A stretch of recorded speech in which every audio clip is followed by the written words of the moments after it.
why do we need financial statements, what you can expect to get in your package, and what tools are in there that can help you make decisions.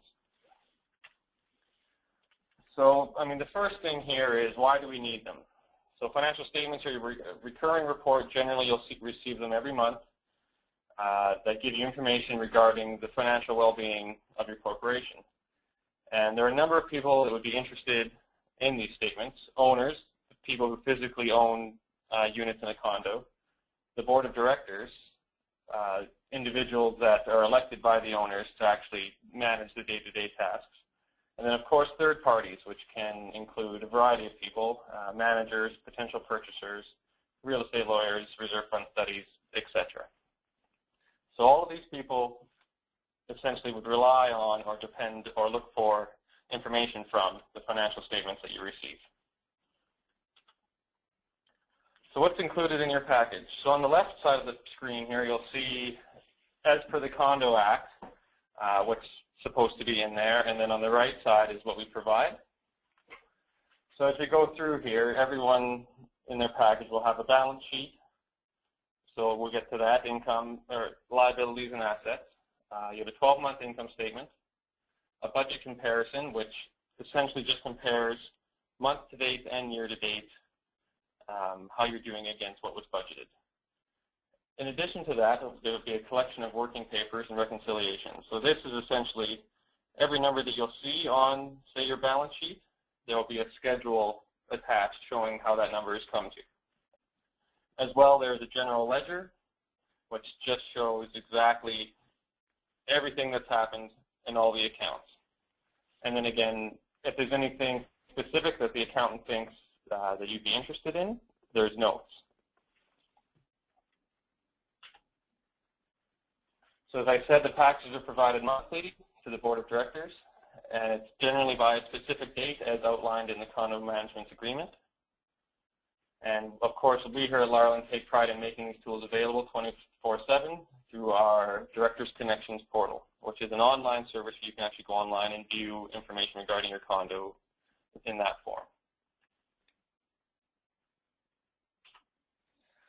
So here, the first part, the first statement you'll see is our balance sheet. So this is just a general layout of what it's going to look like. Everyone's will be roughly in the same format.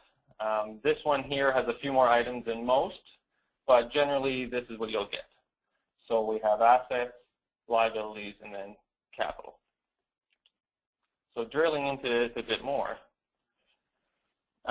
this represents a snapshot of the financial position of your condo at a specific point in time. So at month ended December 31st, year ended December 31st. This sheet is also sometimes referred to as the statement of financial position. That or the balance sheet, they're really interchangeable for our purposes. So again, as I said, it's broken down into three components: assets, liabilities, and equity. And we say it's called the balance sheet because assets minus liabilities will equal equity.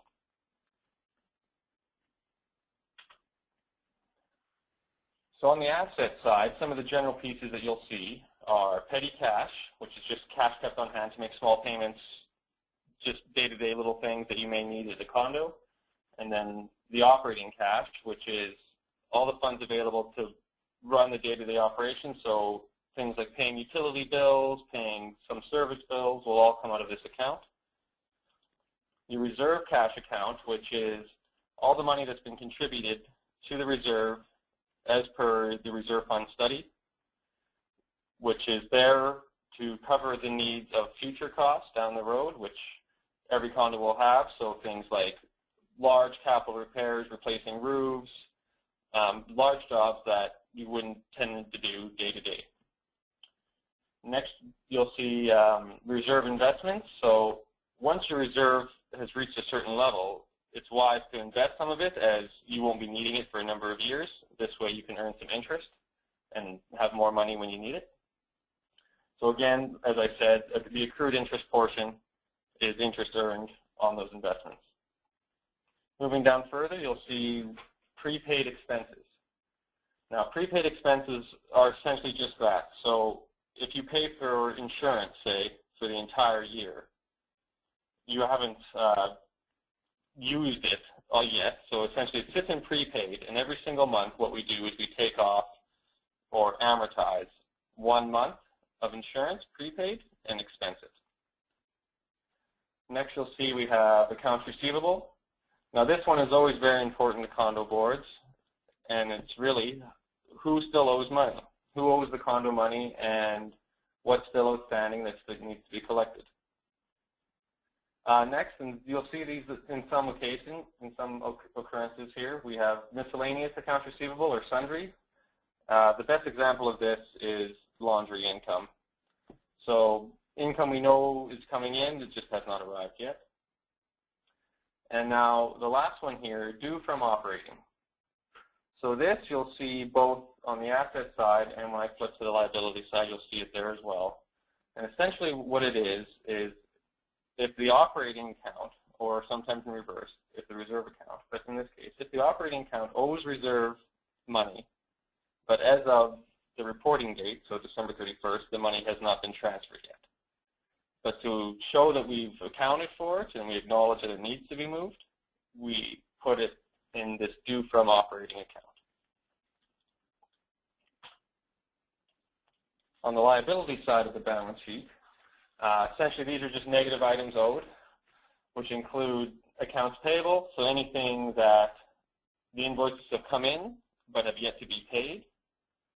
Accrued expenses, and we'll probably spend a little bit more time on this, and this is essentially anything where an invoice has not come in yet, but we know we've incurred an expense. So a reasonable example of this is just utilities. So if at the time we prepare the financial statement, we haven't actually received the gas bill for that month. So what we do is we look at what the gas bill was the prior month, and we make somewhat of an estimate based on the budget of what we think it's going to be, and we accrue for it. And again, if anybody has any questions in this area, there'll be time at the end for me to answer them. Next one that we'll see quite generally is prepaid condominium fees. The example we'll get to, we have one gentleman who pays his entire fees for a year. So what happens is this sits on the liability side as essentially we haven't given him the services yet for the whole year. So again, much like our prepaids, every month we take 1 month off of what he essentially is prepaid for. And again, as I spoke to before, we have the due to reserve account.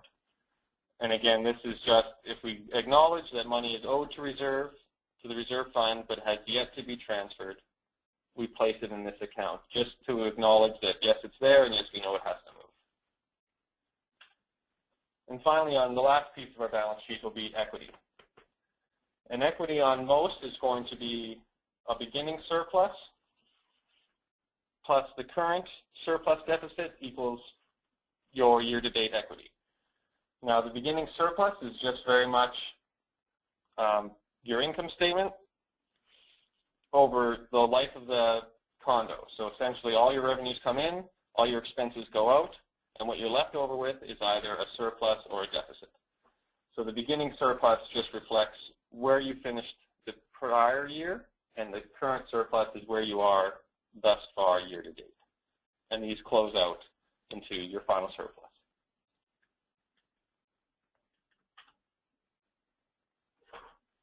And the final piece here is your reserve fund.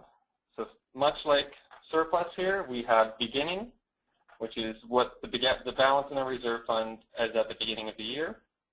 And then we'll have is contributions, so the monthly contributions made to the reserve fund as per the reserve fund study. Interest, if any, and you'll see also reserve expenses, if any.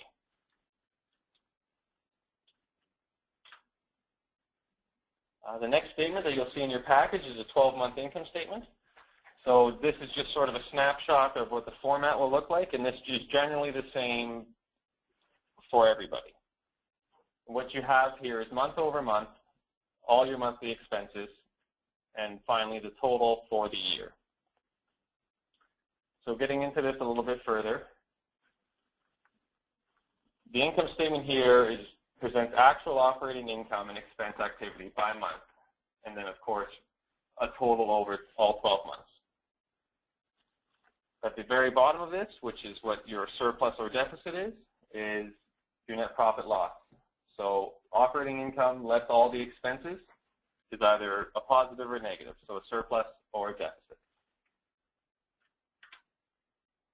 The next one, and much like an income statement, but now it's just going to show against the budget. So at the beginning of the year, your property manager will work with you to set a budget based on all the future expenses that are believed to be incurred throughout a year.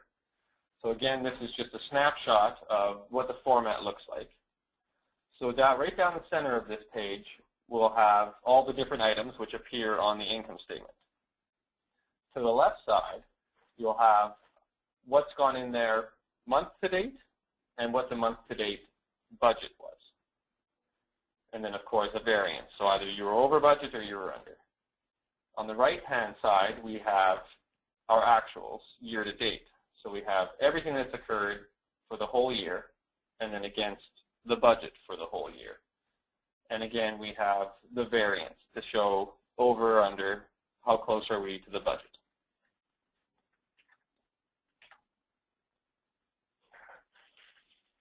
So again, like I said, it presents the current month-to-date actual, operating income and expenses, and compares them to the budget, and does the same again for the year-to-date, comparing them to the budget.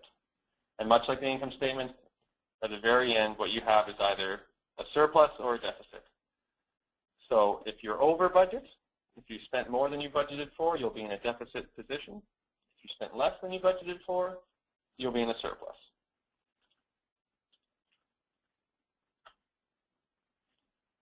So here, just sort of drilling into what is on this statement, at the very top what you'll have is the condominium revenues. So this is going to be essentially all the condo fees that are charged every single month.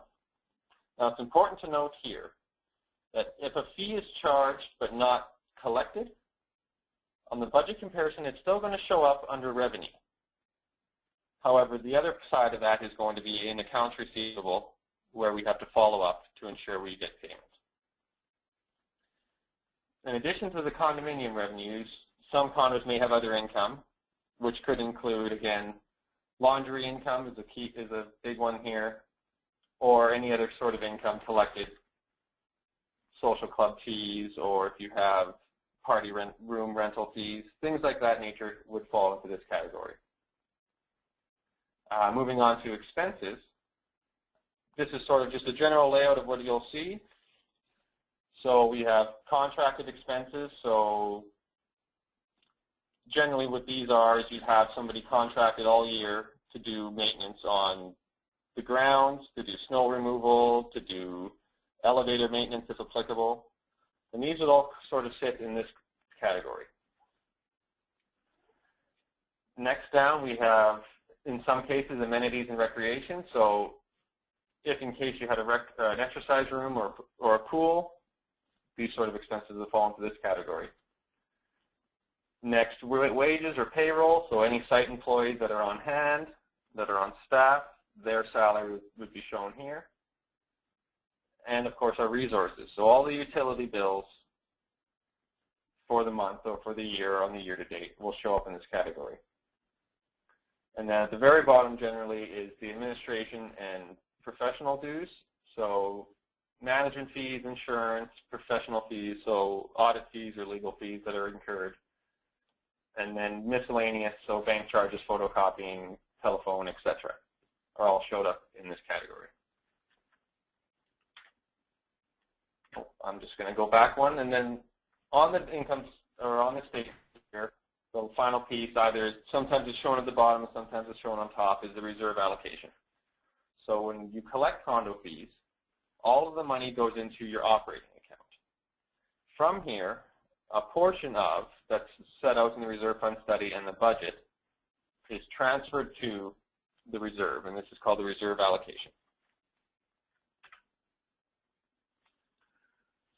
So in addition to that, as I stated, there's a collection of working papers or schedules that support any numbers on the balance sheet. So in your accounts receivable, let's say, you'll have $2,000. to see, okay, well what makes up that $2,000 balance? There will be an AR schedule, and I believe we'll get to it in a second here, that shows all the amounts that make up that. So essentially, which units and which owners owe that money. And this can be the same for essentially every item on the balance sheet will have an attached schedule telling you where it came from. So your payables, your receivables, the accrued liabilities, any items that you see there, you'll find a schedule for. And the big one being the bank reconciliation, which we'll get to that in a moment too. Same thing, how do we get to that final number for the operating fund balance or the reserve fund balance? We have a bank reconciliation that shows you the breakdown of where that comes from.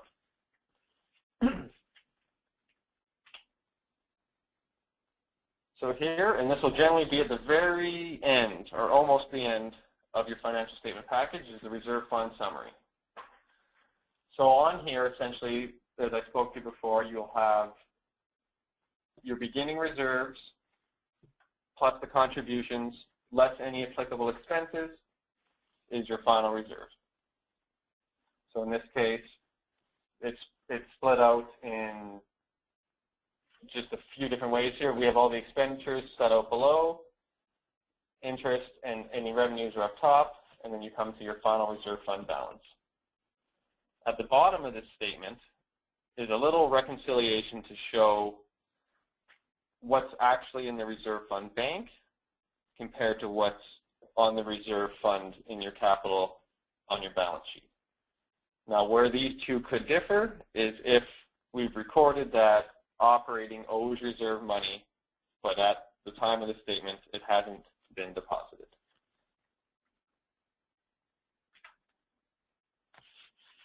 So again, just some more detail on the reserve fund study. It's information on future major repairs and replacements, and is provided by an independent reserve analyst, which is hired by the Condo Corp. And it just estimates how long components will last and how much it will cost to replace. So it's very much, in 30 years, you're going to have to replace this. It's going to cost $1 million. You have to put away this much per year for the next 30 to get there.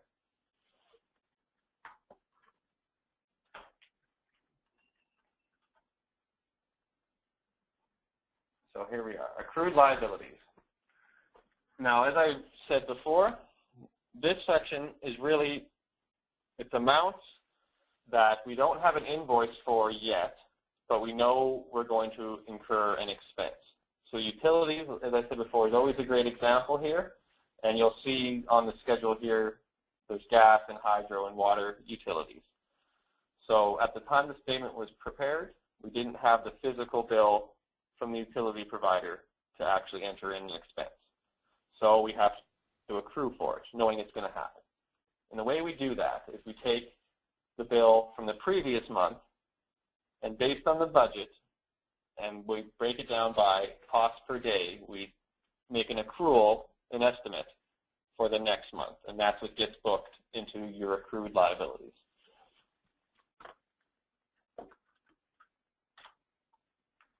Well, and as I spoke to before, the due to and due from reserve and operating accounts is essentially just an acknowledgement that operating owes reserve funds, or vice versa in some cases, but at the time of the statement, it has yet to be transferred. Now you'll see here, and most of our accountants will do this, that at March 31st, there was nothing, the amount had not been transferred, but the accountant made a note here saying that as of April 10th, the transfer was completed. So here's our bank reconciliation, which I spoke to before. And this essentially just looks at the bank balance as per the bank statement at the month end, so December 31st bank statement. And then we look at anything that's outstanding. So if we know we've cut checks, but they've yet to clear the bank, they go into the bank reconciliation. And if we know we have deposits coming in, but they, as of December 31st, hadn't hit the bank, they would also be shown in here. And that's how we come to a final bank account balance. Generally, what you'll see is you'll have a bank reconciliation for the operating account, and again, one for the reserve account. Both of these reconciliations will be followed by the actual physical bank statements from the bank showing where the numbers come from.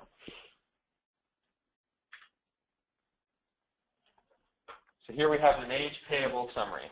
So this is a summary of any items where at the time of the reporting we had a physical invoice but had yet to pay.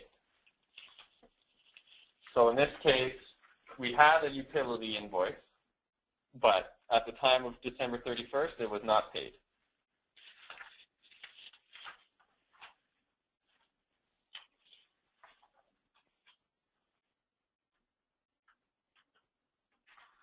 And our age accounts receivable. So as I said before, this is one that's always very important to boards because it's really looking at who owes us money and who do we have to go after to collect. So in this scenario, we have on the left-hand side total unpaid charges, and then we have what we call our aging. So our receivables age in 30-day increments. So here we have anybody that's essentially outstanding less than 30 days is going to fall into the first bucket, 31 to 60 the next, and so on. On the right side of the page, we have prepays. So as I said before, some people will prepay for condo fees in advance. Michael Jordan here is prepaid for the entire year, and Al Pacino is prepaid, looks like a couple months. So we'll spend a little bit more time on accounts receivable. In Ontario, what we have is the lien process. So in terms of how do we collect these amounts if they're outstanding for a long period of time. So essentially, if anybody's sitting in that first bucket of 0 to 30 days, what we do is we send them, the owner, a reminder letter saying, hello, Mr. and Mrs. Owner, you're past due and this is what's owed.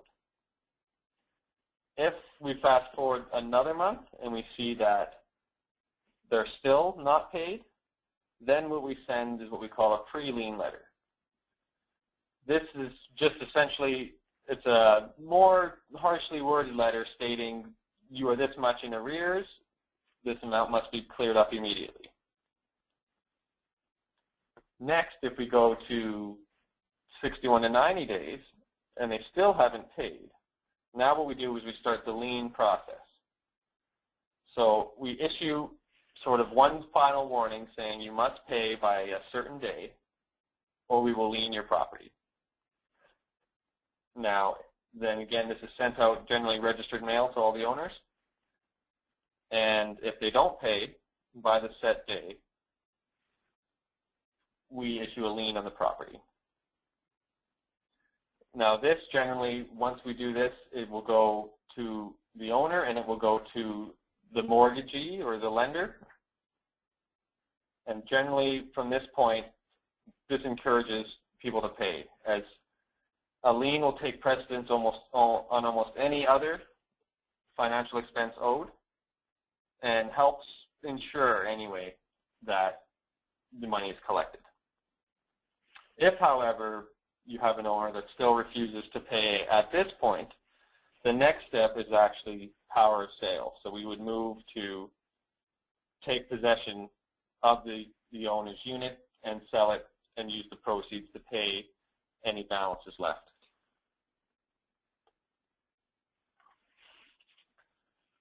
So essentially, in Ontario, the most you can lien is 90 days. So our lien process is built, in most cases, on a 90-day policy.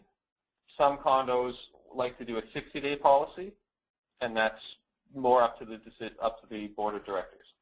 But we do generally on 90 days so that we can capture any amount owing. Now, if you're from Alberta, the 90 days doesn't apply so much, and you can actually lien much larger periods.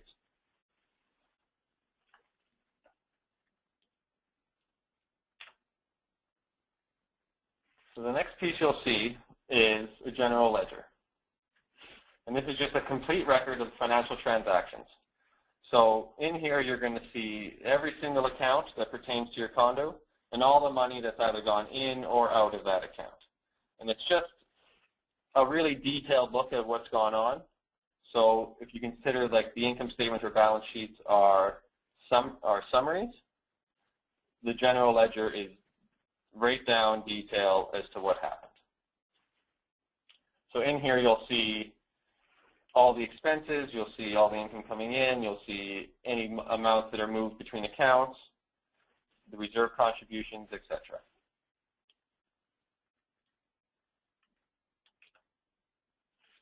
And here we'll have the notes to the financial statements. Now these are generally right at the very front of your package, and they'll include just some general statements about how the financials are put together. They'll include anything that the accountant or the board feels is important and would need to know, so we put it out front so you can see. So typically what you'd see in here sometimes is a change in receivables. So how much was owed to the condo last month compared to the current month. In here you'll see notes on reserve contributions. So it's important to note here that according to the budget, reserve contributions are to happen every month, and it's usually a set amount every month for a year. And obviously here the goal is to meet that 30-day, sort of 30-year far-out goal of you need a certain amount of money. So it's broken down into monthly payments for that entire life.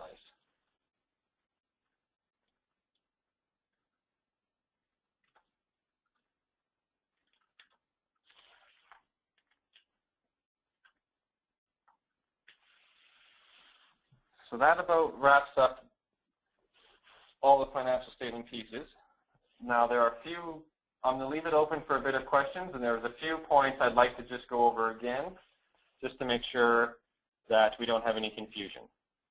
So the first point that I'd like to go over before we get into questions is talking about surplus and deficit.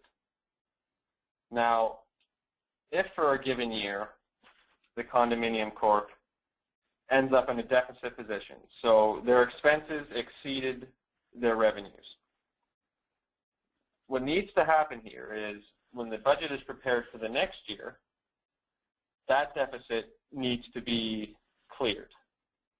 So essentially, the way to do that, which nobody really likes, is to increase revenues.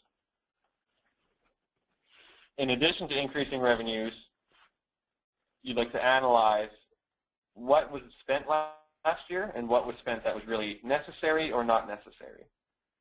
So if you had quite a few expenses that didn't really need to be done, but you did, and that's what hurt your budget, those amounts need to either be removed or made up for by increasing the revenues. So now I'd like to just take a moment, and if anybody has any questions, I'd be glad to answer them.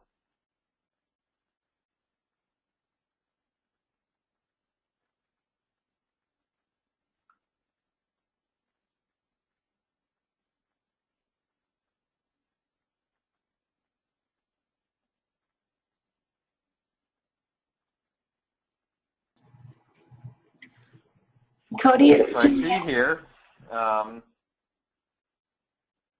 what is a good amount for the operating account? So, I mean, there's not going to be any magic number as far as what the good amount is or the right amount is.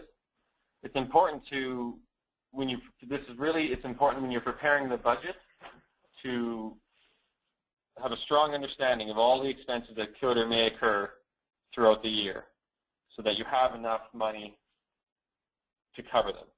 Now, in some cases, what some condo corporations will do is they'll set up what we call a contingency fund. So they'll actually add, much like a reserve fund, they'll actually have an allocation to contingency. And that's just a fund where the money will go and sit as a just in case if something comes up that's not budgeted for, we're covered. And it's perfectly reasonable, and many corporations do it. It's just as a safeguard so that you don't fall into that deficit position.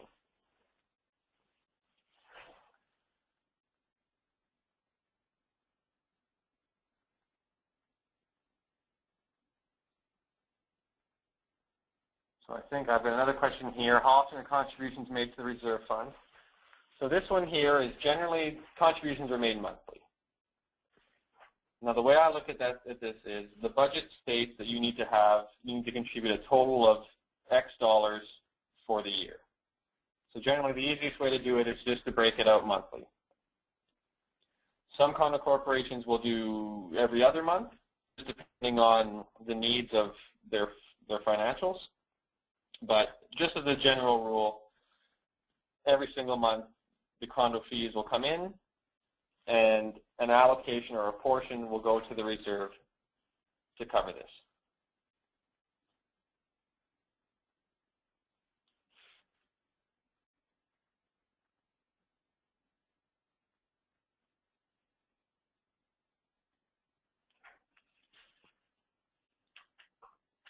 So here we have a question on the need for the general ledger.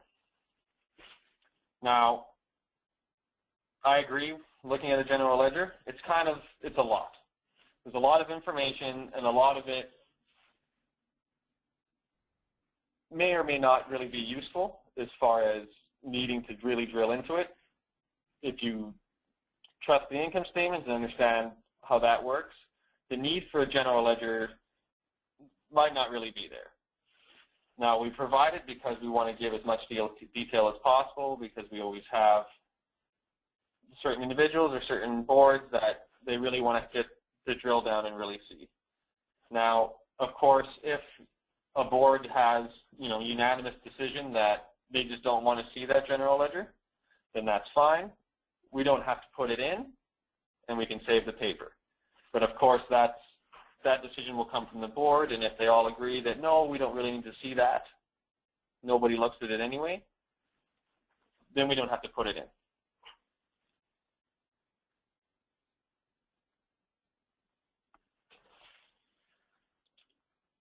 So I have a question here regarding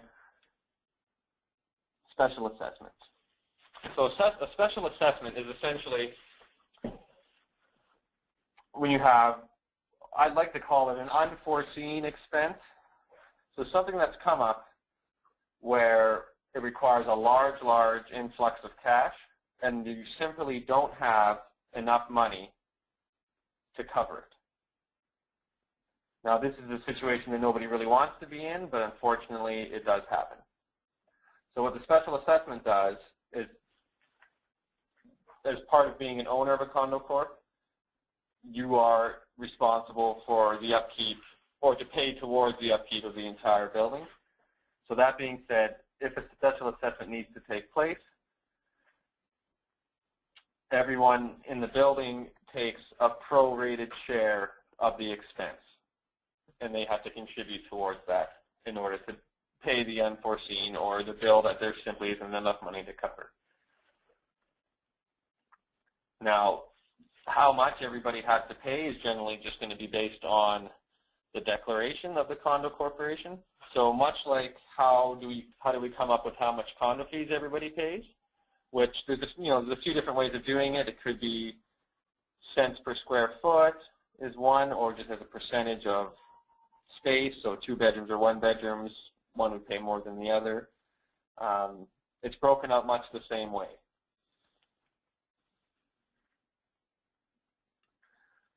I got a question here regarding aged accounts receivable. So let's go back to the slide and we can look again. So essentially here, I'll just go over it one more time. It's just showing on the left here we have, which unit owners and the names of them and who owes money to the condo corporation. So condo fees are almost always charged in the very first of the month. So anybody at the time that this statement is prepared that has not paid those fees will show up on this list. So if you only didn't pay the most recent month, you'll be in that first bucket of 0 to 30 days. If you're 2 months behind, you'll be in the 31 to 60 days, and so forth. So this gives just a really easy snapshot of who owes money to the condominium corp. And again, if anybody has paid in advance, so there's lots of people that will pay 5-6 months in advance. They go into the prepay section.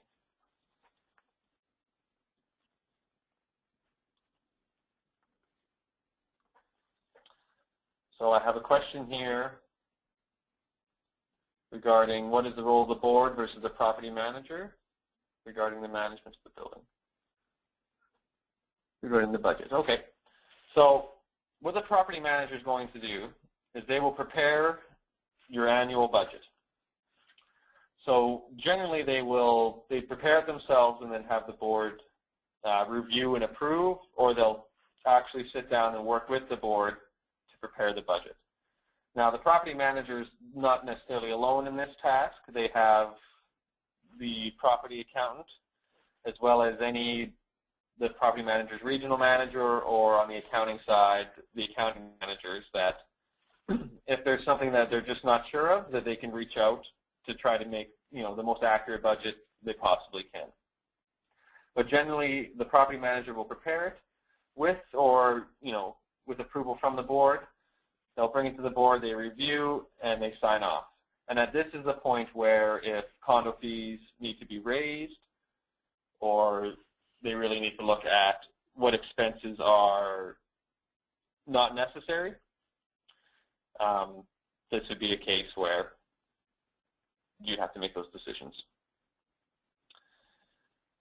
Regarding utility bills and accruals. Now, yes, generally they are received monthly. However, be that as it may, it's not always the case that at the time the statements are being prepared that we physically have the bill in hand. Obviously, if we do have the bill in hand, then it becomes a payable and we don't have to make an accrual because we know the exact amount. But unfortunately, that's not always the case, and we have to make accruals when they come up.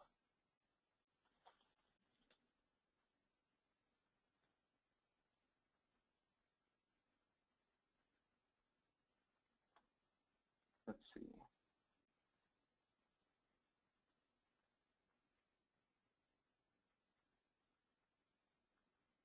So if we, the question here is, so if we borrowed money from the reserve account to pay an expense, will that show in the due to reserve from operating? How do we get that back to the reserve account? Okay, so in a situation where, let's say, a bill is paid out of the reserve account that really should have been paid out of the operating account. So in this situation, what you'll do is set up the due to from. So the bill was paid out of reserve. We realized, nope, that's not correct. It really should have been paid out of operating. We have to make a transfer from operating to reserve to cover that amount. So in this situation, let's say reserve paid $1,000. And we said, nope, that's not correct. It should have come out of operating. But as of the month end, it hadn't yet come out. We would set up the due to reserve from operating account for $1,000. Now, in terms of how does the money actually get transferred over, we either will cut a check, depending on who the bank is. We'll either cut a check from operating and deposit it into the reserve, or depending on what bank it is, we can just do electronic funds transfer and move the money over.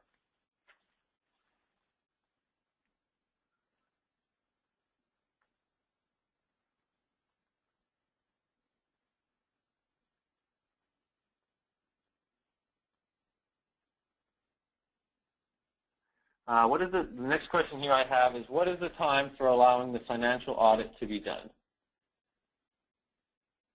So 6 months from the year end, corporations are required to hold an AGM. So the goal here is, if there's no AGM set, our goal is to have all the year-end financial statements sent to an auditor at the 3-month mark. And this will give the auditor enough time to actually prepare the audited statements, sign off on them, address any issues if there are any, and then get them out to the boards so that they can host an AGM properly.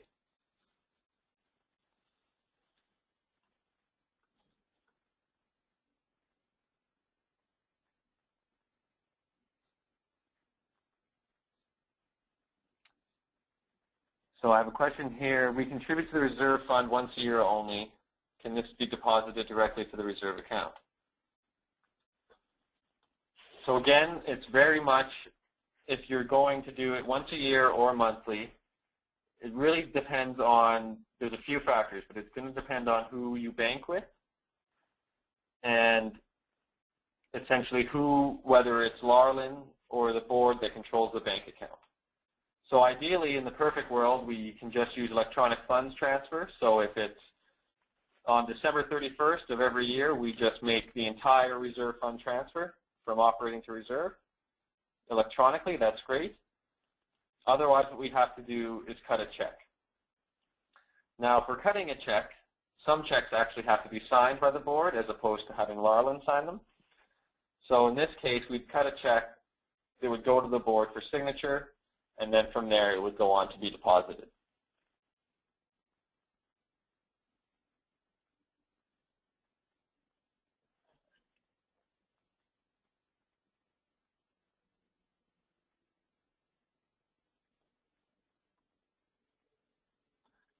Okay, I have a question here regarding once reserve money has been put into the reserve account, it cannot be moved back to the operating account. Now, to clarify on this one, the point of the reserve is to meet those future obligations. So to be responsible and to avoid the dreaded special assessments, this, the X amount of dollars needs to be contributed every single year in order to meet that requirement. Now, whether you do it all at once or monthly, as long as it gets done, essentially. Now, there is situations where, and generally it's going to be, it can be a clerical error or just not sure sometimes. What you have is if you have a bill that's paid out of reserve but really shouldn't, or on the flip side, if you have a bill paid out of the operating account, which really was actually should have been paid out of the reserve as it was a large capital expense that was listed in the reserve fund study. Same thing, reserve would then have to transfer the money out to operating to cover the difference.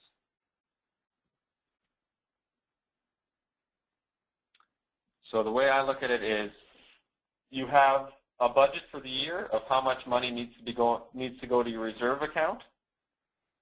And however you make up that amount, as long as you're there by the end of the year, you're good.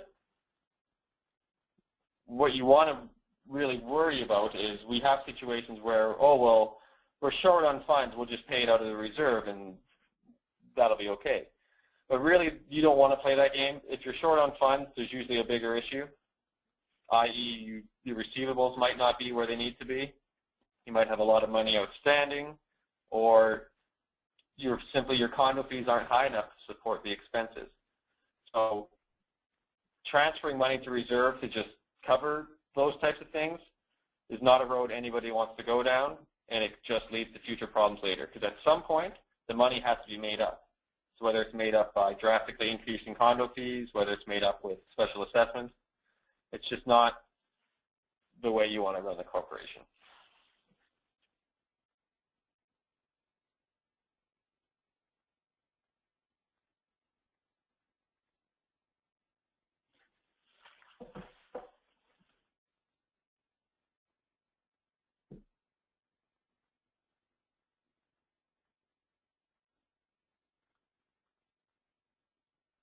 So I have a question here. If we are in a deficit at the end of the year, please explain how we can clear that.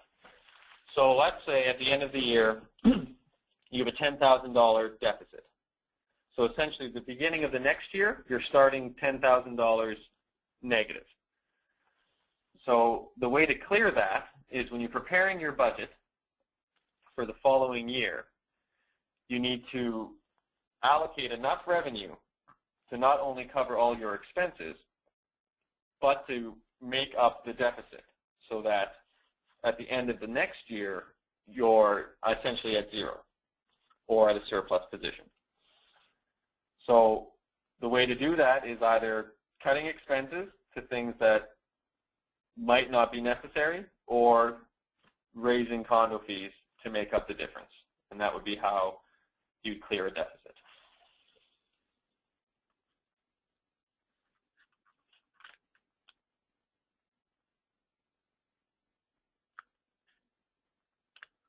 So again, I have another question on the reserve fund, and if you can pay out of the reserve fund when it's not itemized as a reserve fund expense.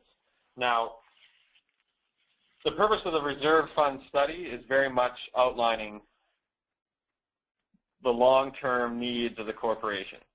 So reserve fund money is not to be used for paying your monthly gas bill or paying your general bills that have been budgeted for. It's really for what's been laid out in the reserve fund study. When should the board receive monthly financial reports, and is there a deadline? Now, some condo corporations, we have, there's a set contract as to when they'll get them, so that could be the 20th of each month, could be the 13th business day of each month. It really just depends on what the contract states. Now, ideally here, the goal would be that near the end of the third week of each month that the statements go out. Now, sometimes this doesn't happen, but that's just going to be based on coaching and training internally here. But that's really the goal, is that unless otherwise stated, that's where we aim for. So what we do and the way we prioritize is many boards will have meetings every month. And for these meetings, ideally, they're going to like to have their financial statements. So based on when the meeting dates are, that's how we'll set our priority as far as completing the financials. Now, of course, if you have your meeting on the 3rd of the month, it's not very likely to see the financial statements for the previous month by that day. But generally, anything that's reasonable, that's the way we prioritize in terms of being able to get the statements out.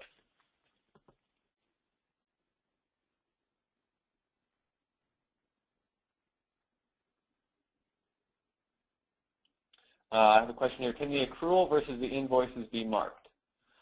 Well, if you're referring to having them marked on the income statement, it's definitely something that can be looked at sort of on a case-by-case in terms of having them highlighted or something of that nature.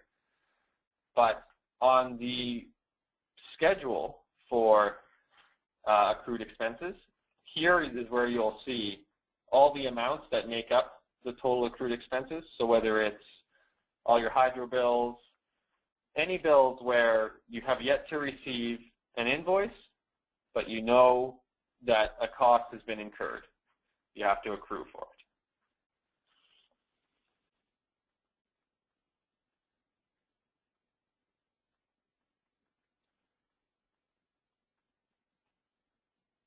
So here we have, how often should the reserve fund study be conducted? Now, I'll have to verify this for sure, but I believe it's something in the neighborhood of every 5 years. Reserve fund study needs to be done, and it's again to ensure that from the previous study that you're on track as to where you need to be, or if there's been any big changes since the last reserve fund study, and perhaps more contributions need to be made in order to make the long-term goals.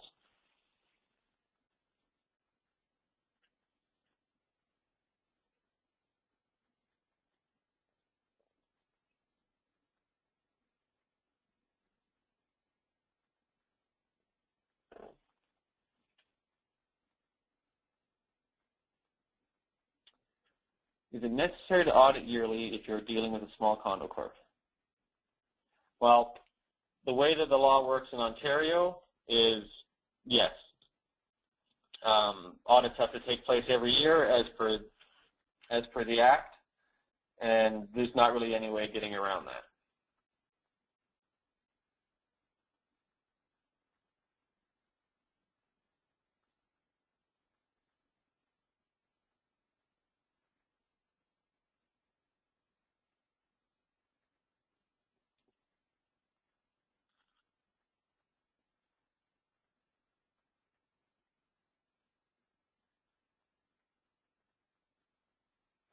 Okay, if nobody has any other questions, I'd just like to note here that we'll be posting these slides as well as a recording of the actual webinar.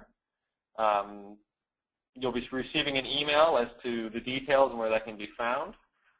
And I'd encourage you, my name is Cody Koester, and I'd encourage you, if you have any further questions, to please reach out to me, and I'd be glad to work on one-on-one basis with anyone to resolve any issues or to resolve any outstanding questions.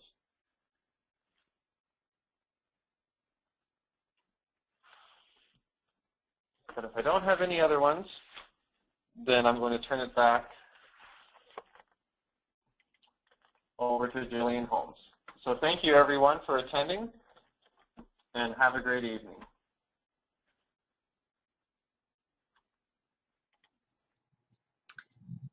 Thank you once again for attending our first online learning webinar. As Cody mentioned, we have recorded this event and it will be posted to our website in our client learning page next week.